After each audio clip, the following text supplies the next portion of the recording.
आज का हमारा टॉपिक है परिमाप एवं क्षेत्रफल। परिमाप क्या होता है? हम परिमाप एवं क्षेत्रफल को सिर्फ बंद आकृतियों के लिए ज्ञात करते हैं। जो आकृतियां बंद होती है, जैसे वर्ग बंद आकृति है, आयत बंद आकृति है, तो उनका ही परिमाप और क्षेत्रफल ज्ञात किया जा सकता है। हमने आयत के परिमाप की पीछे के वीडियो में बात की है कि आयत का परिमाप 2 गुना लंबाई प्लस चौड़ाई होता है। ये आयत के परिमाप का फॉर्मूला है।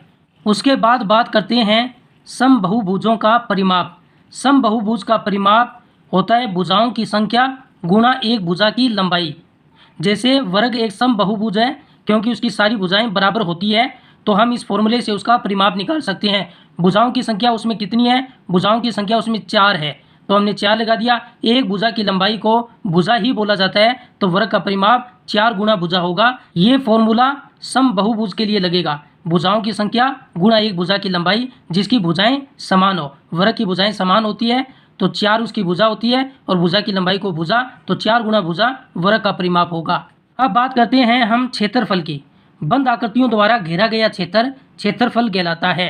जो बंद आकृति है वो कितना एरिया घेरती है, उसी को ही क्षेत्रफल बोला जाता है।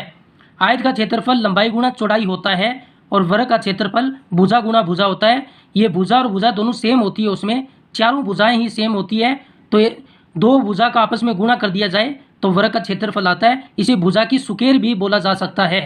इसमें कुछ महत्वपूर्ण बिंदु है, वो आपको ध्यान में रखने हैं। पहला बिंदु है समान परिमाप वाले आयतों का क्षेत्रफल सदैव समान नहीं होता है।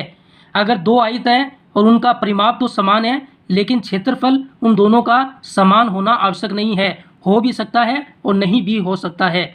दूसरा बिंदु है समान परिमाप होने पर उस आयत का क्षेत्रफल सर्वाधिक होता है जिसकी लंबाई व चौड़ाई में अंतर न्यूनतम हो।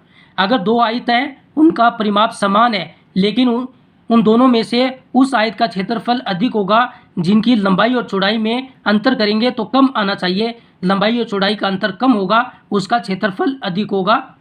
तीसरा बिंदु है समान परिमाप के वर्ग एवं आयत में वर्गाकार आकृति का क्षेत्रफल अधिक होता है। एक वर्ग लिया और एक आयत लिया, दोनों का परिमाप तो समान है, लेकिन इसमें वर्गाकार जो आकृति होगी उसका क्षेत्रफल अधिक होगा। चौथा बिंदु है किसी आकृति में से समान क्षेत्र वाला भाग हटाने पर, अगर कोई आकृति है उसमें समान क्षेत्रफल का भाग हटा दिया जाए तो उस आकृति के परिमाप में बदलाव सदैव समान नहीं रहता है।